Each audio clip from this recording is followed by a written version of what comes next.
Itukuzwe damu ya Kristo. Karibu mpendwa msikilizaji wa Radio Mwangaza FM, nawe mpendwa mtazamaji wa Mwangaza Digital. Tutafakari kwa pamoja ujumbe wa Mtakatifu Gaspari del Bufalo, ikiwa leo ni tarehe 9 ya mwezi wa 10. Tusichanganye kufadhaika na shauku ya kutenda mema. Kutenda kwa nguvu, kwa hamasa na kwa uhodari ndiyo hamasa ya bidii ya kweli. Katika hili, nafsi huwa haina woga, ina utulivu, wema na bila taharuki. Roho zetu ziwe kama mwamba ndani ya bahari, ambayo hata ukipigwa mara nyingi na mawimbi bila kukoma hausogei. Tusichanganye kufadhaika na shauku ya kutenda mema. Kutenda kwa nguvu, kwa hamasa na kwa uhodari ndiyo hamasa ya bidii ya kweli. Katika hili, nafsi huwa haina woga, ina utulivu, wema na bila taharuki. Roho zetu ziwe kama mwamba ndani ya bahari, ambayo hata ukipigwa mara nyingi na mawimbi bila kukoma hausogei. Mpendwa, Mtakatifu Gaspari del Bufalo leo anatupa mwaliko wa pekee kabisa wa kutenda mema. Tunasoma katika waraka kwa Galatia sura ya 6 aya ya 9 kuwa mema tutayapata kwa kuhubiri upendo wa Mungu kwa wengine. Tukumbuke kuwa Mtakatifu Gaspari mwenyewe anadhihirisha wazi mema ambayo Mungu anaweka ndani mwake kwa kushirikisha wengine upendo wa Mungu, kwa kuhubiri neno kwa wakulima, maskini, watoto na wote waliokuwa na uhitaji. Na alienda mbali zaidi hata kuonyesha wema wake kwa watu wasio na makazi. Na kwa hivyo leo anatupa mwaliko wa pekee wa kutenda mema siku zote. Si kutenda mema kwa wale tu tunawafahamu, bali hata kwa wale ambao hatuwafahamu. Anatupa mwaliko wa pekee wa kutenda mema kwa wote bila ubaguzi. Na hivyo tukumbuke kuwa twaweza kutenda mema katika maisha yetu, na hasa kuwajali wale tusiowafahamu, tena wale wenye uhitaji, kama tu tutaruhusu maisha yetu na mioyo yetu vifungwe katika kifungo cha upendo.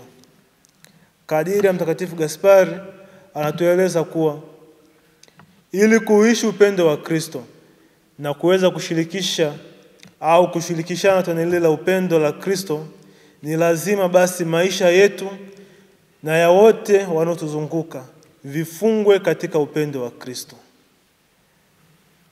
Nao ndio kufungamanisha maisha yetu na ya wapendwa wenzetu katika kifungo cha upendo wa damu azizi ya Kristo. Katika waraka wa kwanza wa Yohane kwa watu wote sura ya 4 aya ya 16 tunaelezwa wazi kuwa tukikaa katika pendo la Mungu, tukikaa katika upendo wa Mungu, tutakuwa ndani ya Mungu.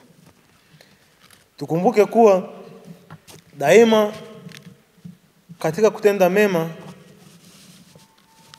haitokuwa jambo rahisi kutenda mema kwa wote, kwani tutakataliwa na watu, na muda mwingine tutajihisi kuchoka kwa sababu tutatenda mema mengi, lakini tutapokea furaha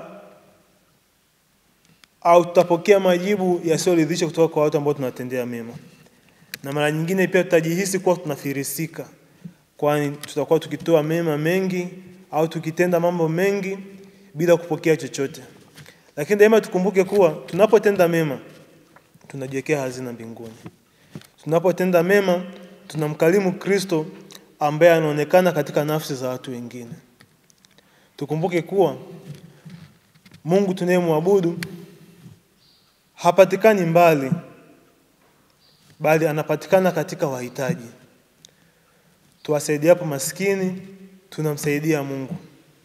Tunapowafariji wenye shida, tunatenda mema yote kwa ajili ya Mungu, na hapo ndipo tunapojiwekea tumaini la kurithi ufalme wa mbinguni. Tukumbuke kuwa licha ya kuteseka kwa sababu ya kutenda mema mengi kwa ajili ya wengine, Mungu hatotuacha bure. Tutalipwa mema mengi zaidi kadiri ya tulivyowatendea wenzetu. Na kwa hivyo tukumbuke daima, ili kutenda hayo mema ni lazima turuhusu upendo uwe nguzo kuu katika maisha yetu. Turuhusu upendo uwe nguzo ya kwanza ya Ukristo.